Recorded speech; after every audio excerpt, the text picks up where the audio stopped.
Okay, so now that we've learned a little bit about different pencil qualities and different line qualities with this work that we did on this sheet, we're now ready to fill in that chart this way that takes some of those things that we learned there and manipulates them a little bit more and creates what we call techniques with your pencil.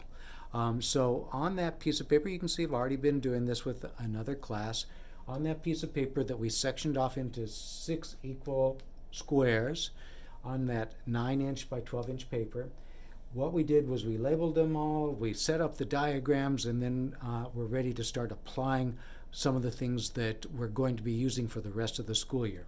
So just like we did on this worksheet, we're going to be using some different pencils from the soft to the hard, and focusing a little bit on each one of them to see what each does well and what they don't do so well too, so you know what to stay away from as well as what to use. We're going to be using different line qualities too as we go through the year. So you might do a thick line and a dark line, or you might do a thin line and a dark line, right, where they can be both. So we're going to learn how to apply them onto this worksheet a little bit before we start applying those different techniques onto actual artworks. So on this diagram that we've set all up, the whole idea here is to develop your skills. So I want you to take your time to do it well.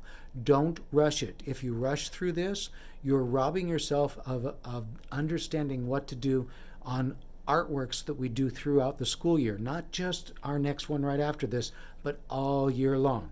So take your time to do them well and do them right. Don't let your fingers get all smudged and smeared and then make the paper all messy.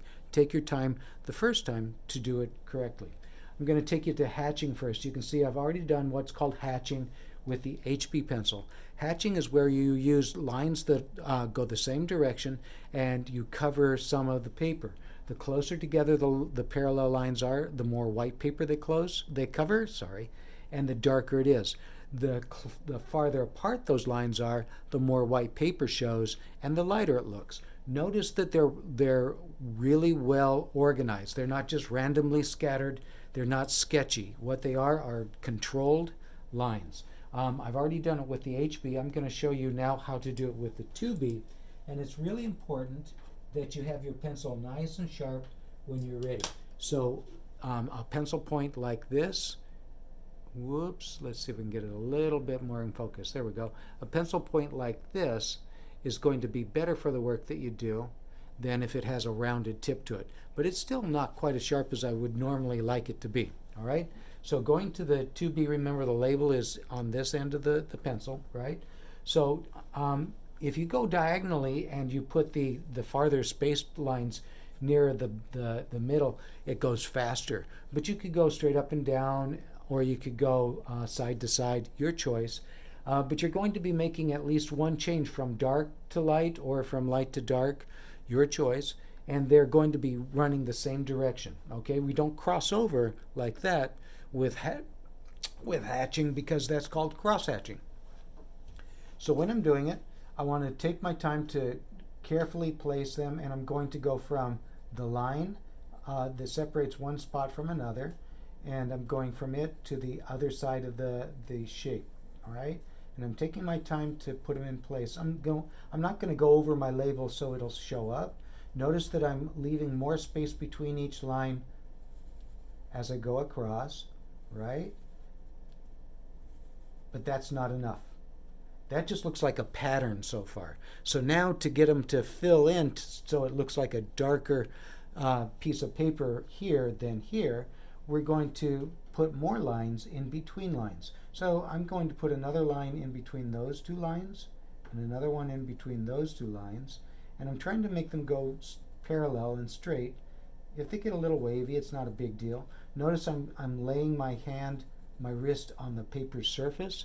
That way my hand is resting and it's stabilized. If I hold it up above it, I'm going to be jittery and have wavy, messy lines. I'm not pressing harder.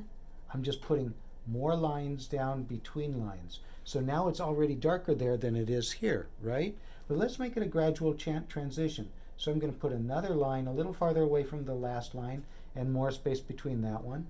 And then I'm going to put a little closer here, and then I'm going to put one here, here, here, and here. So it went from dark to lighter and back to dark again. So you're going to do that with each of the 4 different pencils, the 4H, 2H, 2B, and HB pencils.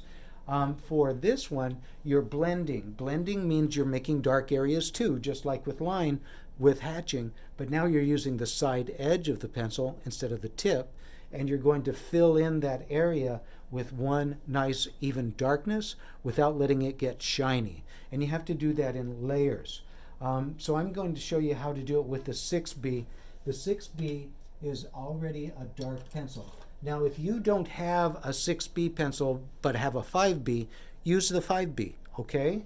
So just notice on mine it says 5B or 6B, depends on which pencil you got with your set. So you put the whole side edge down on the paper and you put down a nice even application of graphite, right? That's not all though. Now you need to turn your paper a different direction and apply a second layer of graphite on the first one. Don't press hard. If you press hard, you won't be able to blend. All right, there's my second application. Now I'm going to go a third direction diagonally, and I'm putting graphite on top of graphite. I'm taking my time to stay inside of that little rectangle so that it's neat and controlled, and I expect you to be able to do that too.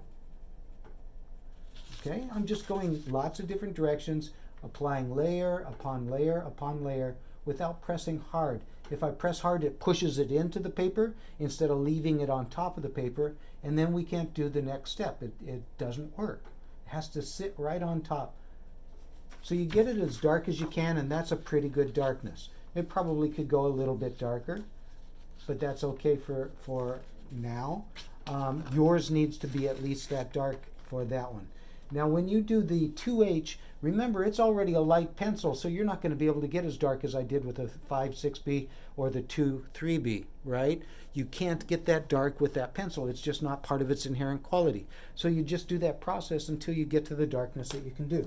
Now you put the pencil down and you're going to use your tortillon. It's the blender that drags the graphite from here across the paper.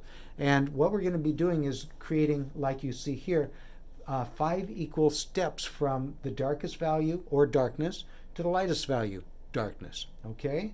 The last one here has to be just a little darker than the white paper. So you can see that with the 2B, 3B one that I've already done.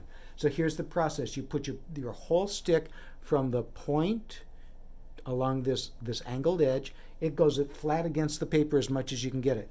Never hold it this way because you're just going to mess up the work and you're going to damage the blending tortillon. All right? It's tortillon, Tortillon. It's a French word. It's not tortilla. Okay? It is not. It's not something you eat. Okay, so now I take that graphite and without too much pressure, I just put it down and drag it from one spot to the other, all the way to this line on this end of the scale, the steps. And I do it several times until it's obviously darker there than the white paper next to it. I'm going to do it one more time because it's still a little light for a 6B.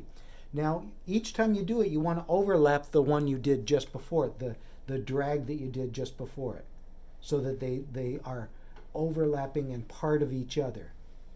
All right? Now I'm not taking it beyond that because my whole edge, see how it's got graphite on there? I don't want to drag it into this cell or that cell or outside of it. I try to stay inside of the little range of squares or rectangles that I created for that work. So I went all the way to that line. Now I want to make this one just a little darker than that one without dragging it on that one. So I'm going to stop at this line right here instead of all the way to here, but I'm starting in the same place, continuing to drag it over all of them except the extreme right one. And I'm doing that repeatedly again until this one is just a little darker than that one. So 4 or 5 passes will make that happen. 4 or 5 passes, right? And I can turn my hand this way to get along that line, but I don't want to stand in front of you to do that. But you would probably want to, it'll be easier than doing it the way I'm doing it, okay? So I almost forgot. You want to stop at this second line right here, not the very last line, all right? So once it's obviously darker here than here, then you're going to stop going all that distance. And that looks pretty good. Now I'm going to make this one a little darker than that one by doing the same process. So I stop just before I get to that one, right? I don't want to keep going to that one. So I stop before I get there. And I just keep doing it. Remember, don't press hard. We have a tendency to press hard. We think it's going to drag it more easily, but all it does is it pushes it down instead of dragging it across. So don't press down, okay? You have to put a little pressure on there to pick it up, but you don't want to put so much on it that it just pushes it down instead of dragging it around. So now that's a little darker than that one, so we're going to focus on this one. So we just go from here to here for 4 or 5 passes, right? And each one of them should overlap the one before it. All right? And if you have trouble getting it to go across on the B's, that means you haven't gotten... Sorry about that. If it doesn't drag very easily, that means you haven't gotten enough here in the first place, in the first step. All right? So you would do that with the 2H first, then the 2 or 3B, then the 5 or 6B. Remember, you use the pencil that you have that is listed, that we already have labeled it. If you don't have the labels, go back to the assignment and look at them. They have photographs on the assignment. All right? Let's talk about the next one over. Remember, you need to do all of these too.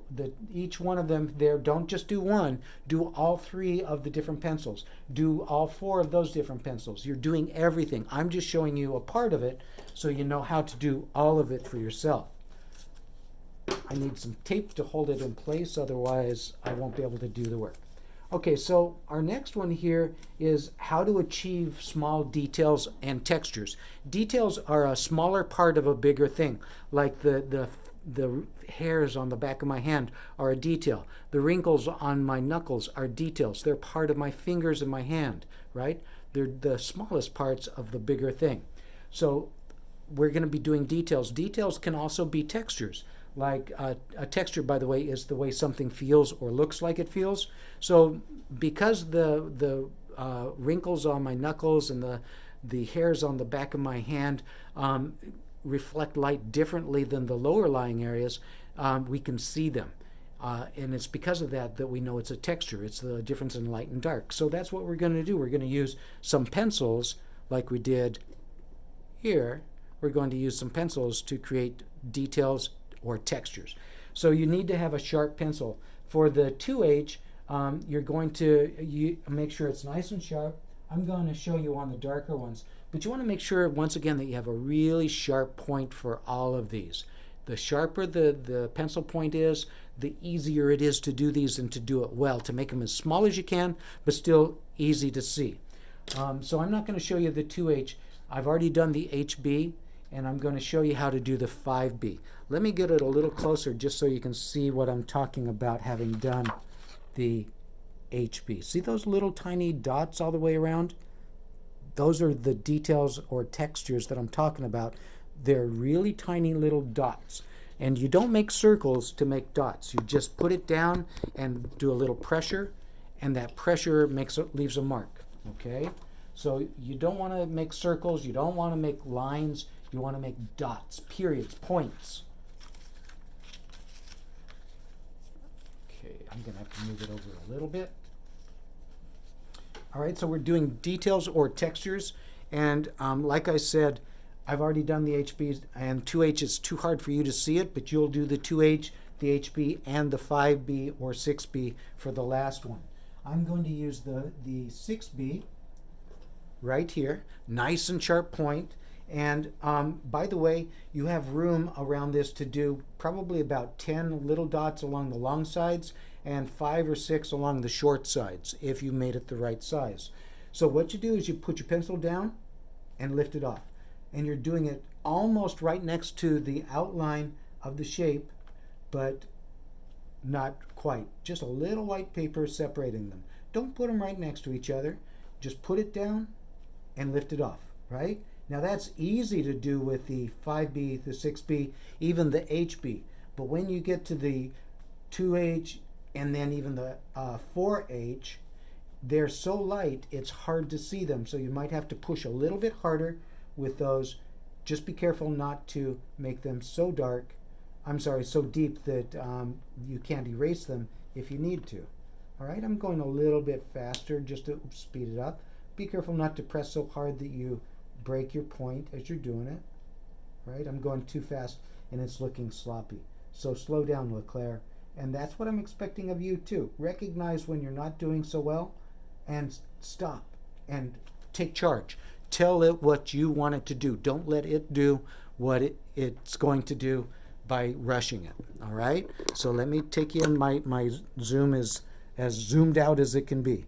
So now you can see I've got little tiny details all the way around the outer edges of that 5B or 6B rectangle.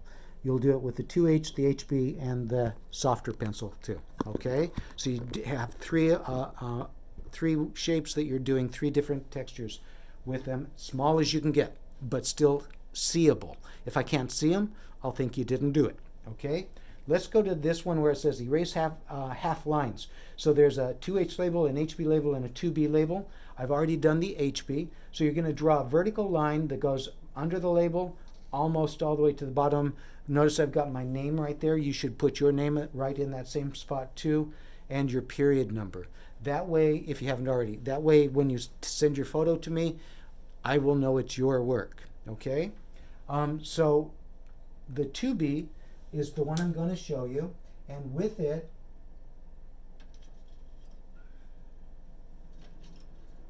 sorry, I thought I had my 2B, there it is. With it, you want to make sure that you have enough graphite that you can do two different kinds of lines. You're going to do a line on the tip and a line on the side. So I went over and I sharpened mine real quick. So with the 2B, I'm going to press really lightly. I'm just going to press light enough that I can see it, or heavy enough that I can see it, but not too heavy. So that's a nice light vertical line right under the 2B. Right next to it, with a little space between it and that line I just drew, I'm going to put another line, pressing harder with the 2B, but not so hard that I break the pencil. And if you do this for all three pencils before you do any erasing, it's easier to do the next part. So the next part is to erase half of each of those lines with your eraser. And I would erase the bottom half. That's what I want you to do, so be careful not to erase your name label. And you just erase it as well as you can. I wouldn't spend more than 10 seconds trying to erase all three lines or all 6 lines after you've drawn them all. Okay? But you want to take your time to try to erase them pretty well. The idea here is to illustrate that when you press hard with your pencil, whether it's an HB, a 2H, or a 2B, it's harder to erase the ones that you pressed hard with than the one you pressed lighter with. That's the whole reason that we're doing that one. So that's what I want you to learn from that one. Keeping your pressure light makes it easier to make changes if you need to. Okay? Let's move over to this one. Dark variations. Notice there are 4 different shapes. Each one of them has a label with a different pencil pointing to it. I will show you with the 6B because it's ready for me right there. I've already done the HB. We're doing the same thing. We're going to cover over this whole shape with one dark value. This one might have been smarter to put it up above first, right? But I wanted to show you the different kinds of making darkness. So with your 6B, you're going to go right inside that shape. Take your time. Notice that I'm not doing this. I'm going faster than you might go, but I'm controlling it. I've had a lot of experience doing this. So once I've gone as much as I can one direction, I turn the paper and I go a second direction and I cover over more of the paper. There are little peaks and valleys that get the paper or the graphite more easily than others. I want to cover it all, right? Now I want to make sure that I don't press hard again. If it starts looking shiny, that means you're pressing too hard, and that's not aesthetically pleasing. Aesthetics means finding something visually appealing, okay? And pressing hard with the graphite just makes it shiny, and we consider that to be ugly and not appealing. So don't press hard. Many layers will help to cover over the white of the paper, but you have to go lots of different directions to kind of fill it in from every direction, every angle. All right, so I'm going to stop it a little earlier than I would. I would spend a little bit more time, probably another 10 or 15 seconds, just going over it and over and over it without pressing too hard. This one should be much darker than the HB, much darker, because it's a softer pencil. Okay, now, like I said, I'm not going to keep doing this, but I do want you to recognize that these are not correct, right? So this needs more. This one, the 4H, is going to be very light. It might even look like this when you're done applying it, because you can't get as dark with a 4H as you can with a 6B. Here's my finished example over here, right? There. There's 6B, HB, 2H, and the 4H. Okay, so let's talk about our last one. Remember, you need to do all four of them. Don't stop at one and then turn it in thinking you're done. You need to do all the work to get the full credit. Okay? And it needs to be clean and neat, and it needs to show that you really put some effort into it. Our last one is called eraser drawing. And since I've already done it, I will get another piece of paper and illustrate it. As a matter of fact, I think I'll just turn it over. What we want to do is cover an area with about this darkness without letting it get shiny with a 6B or a 5B pencil, whichever one you have. And then you use your eraser to draw a ball sitting on a tabletop like this or like that. Okay? So it has to be that. It can't be something else. You can't say, oh, I'm going to draw a box. This is not a place for creativity. I want to see that you can do what I've asked of you. All right? So I've turned my paper over. I'm going to just redraw on the opposite side of the paper here where my box is. Just freehand draw it. So it's somewhere like that, right? There's my square. Now I want to fill it up without letting it get shiny the same way that I already did with the previous assignment, with the previous technique, with just darkening up an area. Okay? So you want to completely cover it as well as you can, make it as dark as you can. One thing I didn't tell you is with the tortillon for the blending, don't overblend anything. If you blend too much, it's going to look really gray and kind of dirty, not satisfying, not pleasing once again. So don't overblend, but sometimes it pushes the graphite into some of those lower lying areas a little bit faster if you do some blending. Okay, so I'm going to stop there. It needs more, but how about if we blend what's there already without any pressure? Don't push it down, because you don't want to find yourself not being able to do an eraser drawing, right? That's what this is all about. So I'm not pressing hard. I'm just dragging it around, smoothing it into the lower lying fibers, and now I'm going to add another layer right on top of it without pressing hard again.